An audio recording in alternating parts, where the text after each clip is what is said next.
అదే గౌరవ సభ్యుల ఒక మాట నేను అధ్యక్ష మరి కండక్ట్ ఆఫ్ మెంబర్స్ సంబంధించి no member is expected to use offensive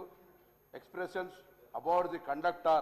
proceeding of a parliament or any state legislature. They are not expected to cast reflection of any decision of the house except of the motion or deciding such a decision. అధ్యక్ష ఎవరైనా గౌరవ సభ్యులు ఏదైనా మాట్లాడేటప్పుడు సభ్యుడికి సంబంధించినటువంటి అంశం నేనేం ఒక అధికారి గురించి ఒకవేళ వ్యక్తిగత కక్షలు ఉంటే రాజకీయ పరంగా వాళ్ళని మతపరమైన ఏదో మొన్న జరిగిన సంఘటనలకు సంబంధించినటువంటి అంశాలు నేను ఒక మాట వినండి నేను ఒక మాట మీరు ప్రశ్న అడిగినప్పుడు నేను విన్నా నేను అడుగుతున్నా ఇలా తప్పకుండా బరాబర్ వ్యక్తిగతమైన అంశాలకు సంబంధించి తావులేదు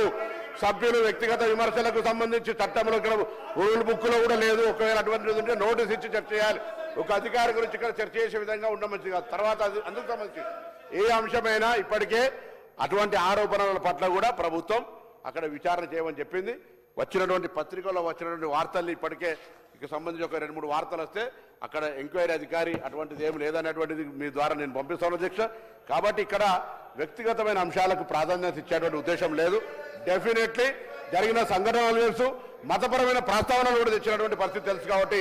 డిమోరలైజ్ చేయొద్దు ఇదే అధికారి టీఆర్ఎస్ హయాంలో కూడా గతంలో ములుగు ఆదిలాబాద్ ఎక్కడెక్కడ పనిచేశారు బయట రాష్ట్రం నుంచి వచ్చినటువంటి వాళ్ళని మనకు సంబంధించి ఎవరి పట్ల మేమేం వ్యక్తిగతంగా దగ్గర దూరం లేదా అధ్యక్ష చట్టము సంబంధించి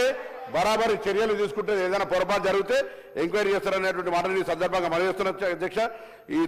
ఇంతకుముందు వచ్చినటువంటి వార్త తప్పు అనేటువంటిది ఎంక్వైరీ చేసినారు కాబట్టి పేపర్ వార్తలలో వచ్చిందని పట్టుకొని మనం మాట్లాడితే ఒక సభలో గౌరవం అయితే ప్రూవ్ చేసే సంతోషం కాబట్టి దానికి ఏం సంబంధం లేదు ఎంక్వైరీ అయితే చేయమని చెప్పి నేను ఈ సందర్భంగా కోరుతున్నాను ఎవరికి మేము సపోర్ట్ కానీ ఎవరికి నెగటివ్ కానీ ఆలోచన ప్రభుత్వంలో ఉండదు ప్రభుత్వం ముందుకు వస్తుందనే మాటను కూడా ఈ సందర్భంగా నేను మనవి చేస్తూ తప్పకుండా మరొకసారి